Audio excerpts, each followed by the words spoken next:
So as we are to prepare for the calculations ahead, we need to understand the formulas that we are going to use as long you are working with shunt capacitor filters. All right, so as we do understand that a shunt capacitor filter is the one where we are going to see the capacitor connected in parallel. So it is going to be connected in parallel with the load. That is the transformer power supplies, the rectifier, which is in this case, we are going to have part of our transformer supplying the rectifier. Then as we can see, this one, it is working with a half wave whereby we are having one diode in that case. So in this case, I'm not going to explain about this operation. I need to go straight to the calculations that we can have. So this one, it is of a full wave, but as we can see, whereby we are having two diodes that is center tapped. So that is of a center tapped. That's the diagram that you're going to see. In that case, you must look for this connection to be in what? In parallel. Then you know that's a shunt capacitor filter. To be in parallel, the capacitor in parallel to the load resistor. So this one, whereby we've got four diodes, is of a bridge. That is whereby we've got a full wave bridge in that case. So for the diagrams, when you're given a diagram like this, you know, okay, that is a shunt capacitor filter working with what? A full wave, okay, which is a bridge in that case. So the connection in parallel, the capacitor is in parallel with the load. So when we now refer to the calculations in this case, because of time, what I'm going to do is to just list these formulas both for a full wave and also for for a half wave and for a full wave. Okay, so I'm just gonna have the formulas. That is the ones that we are going to actually work with, which are the calculations that we are going to have. All right, so that is, remember, we are working with what? That is a shunt. So we are working with shunt capacitor filters. Shunt capacitor filters. We are going to have formulas again for another type of a filter, depending. As you can see, we've got 5 types that we are going to have. So make sure that you do understand all of the 5. So when we are given a half wave, so let me just write this in short, guys. All right, so let's say we've got a half wave rectifier, shunt capacitor filter, shunt capacitor filter. All right, then also we are going to consider another one. Let me just separate this to a full wave. So this side, we are going to have a full wave rectifier, shunt capacitor filter. All right, so this is what we are going to have. So I'm going to separate these two in that case. So guys, very sorry for this. I just need to write all the formulas that are necessary. We talk of the DC voltage as usual. We're gonna refer the DC voltage, which is our VDC. So we are going to note that for a half wave, our VDC this time, there are formulas which are a little bit different from what we are used to when we're working with normal rectifiers. Okay, so this time we are going to use a Vmax minus, we are going to use the peak-to-peak ripple voltage. That is, we're going to use the peak-to-peak ripple voltage over 2. So this is still the same on the other hand. So here it is just the same. Our VDC is also the same in this case. That is, we are going to have same formula for a full wave also. You divide by what? You divide by 2. Then for the maximum, also you're going to have this. In this case, what is going to be affected is this value here. It is going to be affected in your calculations for the peak-to-peak ripple voltage. We are going to see that one in our calculations. All right, then another part that we are going to have here still on the same VDC, which is the DC voltage. You can also calculate it from the current remember, across, if we are to consider our circuit properly, in this case, we do understand that before, this is our rectifier. After the rectifier, then we consider the current that is flowing through in that case. So the current that is flowing through is called IDC, okay, which is our DC current. This current, it is going to flow across this RL, where we have what? Where we have our VDC. So meaning to say, we can also relate it in terms of the current. How can you relate this in terms of what? In terms of the current. It also follows, we can have this for a half wave. We are going to have this from the maximum voltage. Okay, so that is going to be Vmax. Let's hope this guys is not going to affect us, this network. It's going to be Vmax, then it's going to be IDC over 2FC, which is the frequency. And the capacitance, remember, we have the capacitor there in that case. And for a full wave, we are going to note that we are going to have this time as Vmax minus IDC over 4FC. So where we consider F, the frequency in that case, and this is the value of what? The capacitance, that is our capacitance in that case. And in this case, we have got what? The frequency. And remember your DC load current in that case, okay? That is your load current in this case, your DC load current.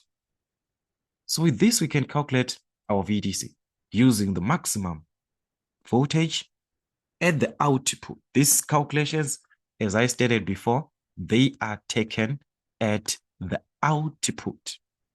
They are taken at the output. So you have to consider that.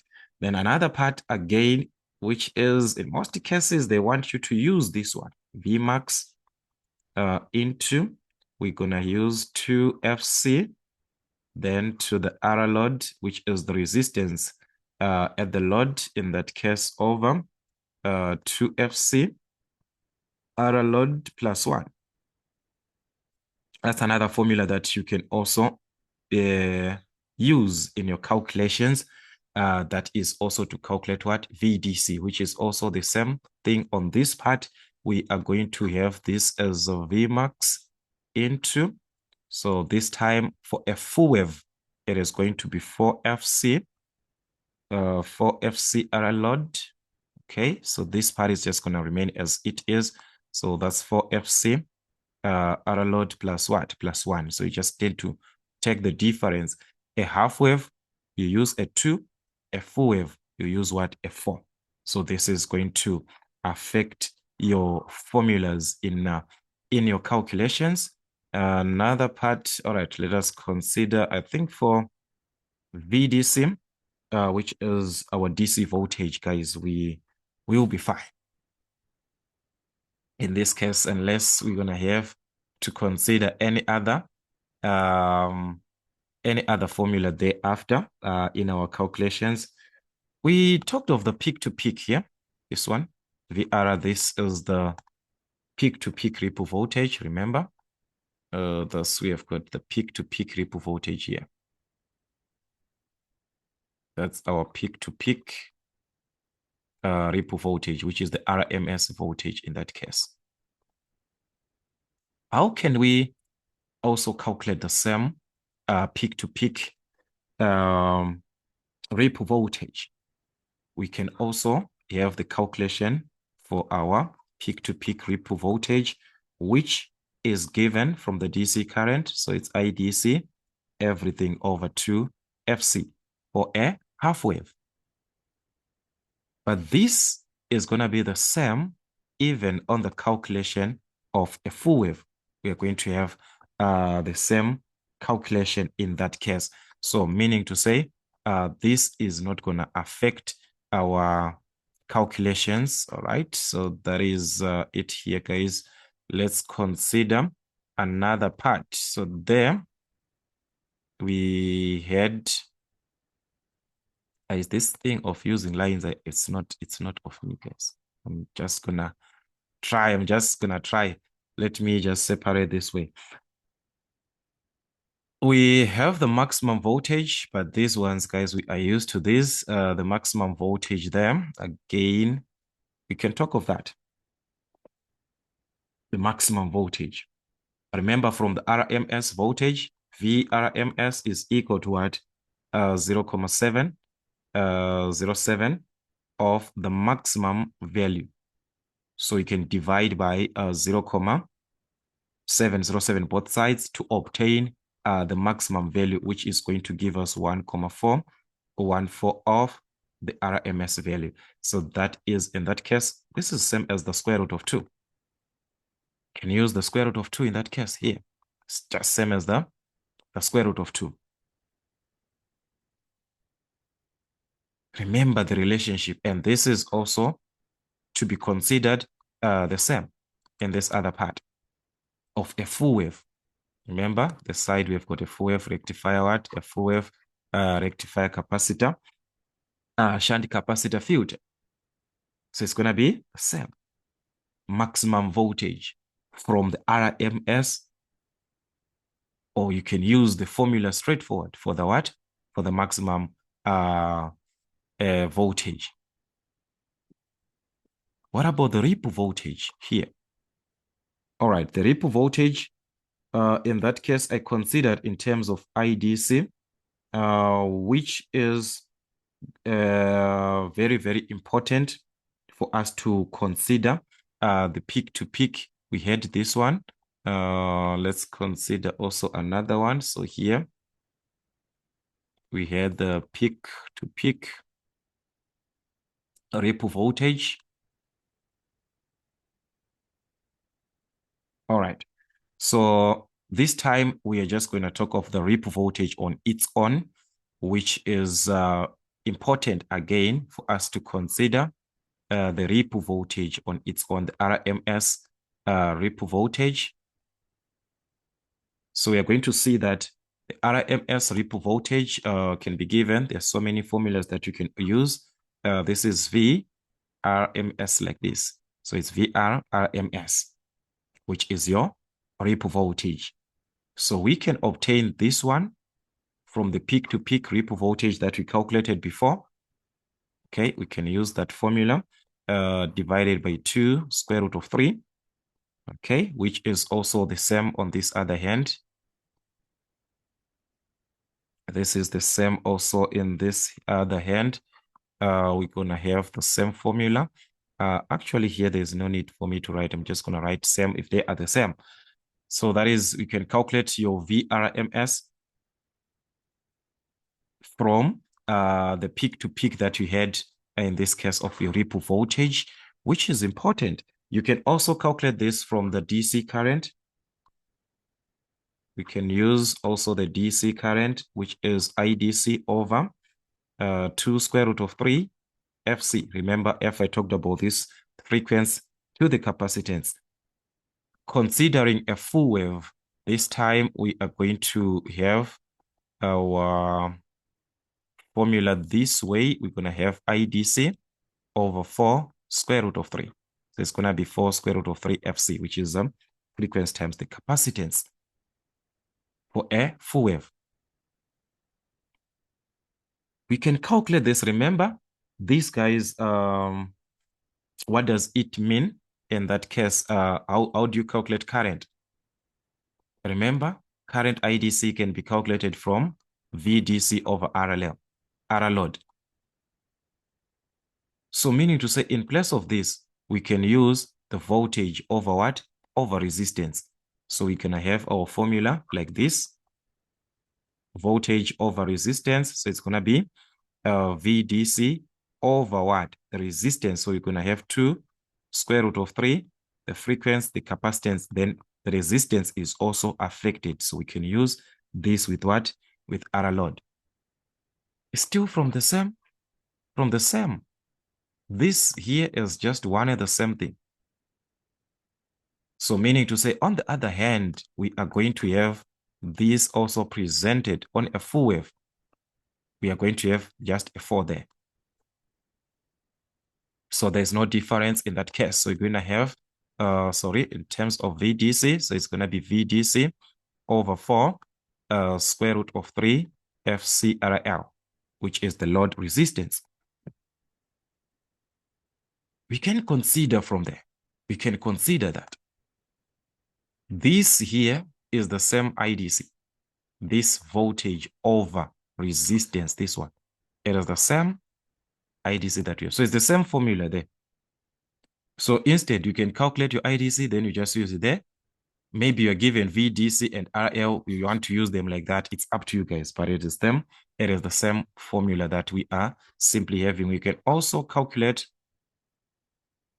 the same ripple voltage from, remember, from the ripple factor that you are given times VDC. Remember, there is a relationship that R is equal to what? V RMS over VDC. The ripple voltage, so you can even just cross multiply like this. So meaning to say, we can obtain that. It's just a cross multiplication from our ripple factor. So some books, they use gamma there in place of what? In place of that R, we can use the symbol gamma, the Greek symbol, which is gamma in that case, which is one and the same thing. In this other hand, it's one and the same thing. So you must be very, very careful. What are you given? All right, let's talk about this gamma. Okay, the IDC first, but I already talked about this, guys. IDC, I said, is what? VDC over RL. Let me just write it here because someone might need this formula. Separate. Let's talk of the IDC, which is our load current in that case. Okay, so you can have the load current, or they can consider this as the DC current. So that is our IDC, okay? So our load current is given from VDC over what? Over R load. This is at the output, remember? So at the output, you need the voltage, the DC load voltage at the output over the resistance. So that one, it's a direct part, guys, that you can also consider in your calculations also. Then the ripple factor, as we saw there, we considered the part of the ripple factor. So like I said, you can use the letter R, or you can use the letter gamma for what? For representing the ripple factor. So the ripple factor, definitely the first part is that we know is taken from what? The ripple voltage. Okay, considering the ripple voltage over VDC from the one that we manipulated here to make VRMS the subject here, to make our ripple voltage the subject here. Remember, it was taken from this formula. So there, it is just the same thing that we are going to consider even on a full wave, guys. This formula is not going to change. It is not going to change. It's the same thing that you have to consider also on a full wave. But let's say we do not have these. They are not given, and to calculate them, it's actually, the information is not leading us to that. There are other formulas that can be used. In that case, we can also use R is equal to 1 over 2 square root of 3 FCRL. Remember, frequency times capacitance times the load resistance. But for a full wave now, it is going to be 1 over 4 square root of 3 times the frequency, capacitance, RL. So this is what you're going to need. It's now a full wave. So those are like, there are special calculations that you can consider to say the ripple factor when we are at 50%, when we are at 50 hertz. Guys, this is the formula that you're going to use. Yes, there are special formulas that you can also consider to say when it is at 50 hertz, this and that. But when you're calculating the ripple factor, when the VRMS is not there, I mean, when the ripple voltage is not there, and the DC voltage is not there, consider these formulas also for a half wave and for a full wave. You must consider that. So we're going to see how to apply these formulas in other calculations. There are so many things that you actually need. As we move on, we are going to try add up these formulas. But for now, let us consider these formulas working with a shunt filter for a half wave rectifier connection and for a full wave rectifier connection. What is it that you're going to need? The DC voltages, the peak-to-peak ripple voltage, the RMS values, the maximum values, the ripple voltage on its own. You need to consider that. The calculations of the ripple voltage, the calculations that are happening in the load current, and also calculation of the ripple factor. You have to consider these calculations. So we are going to see in our next class the calculations now, how to apply these calculations. So make sure that you become part of the family, Medson African Motives, so that you won't miss any of those classes that we shall be having in this channel.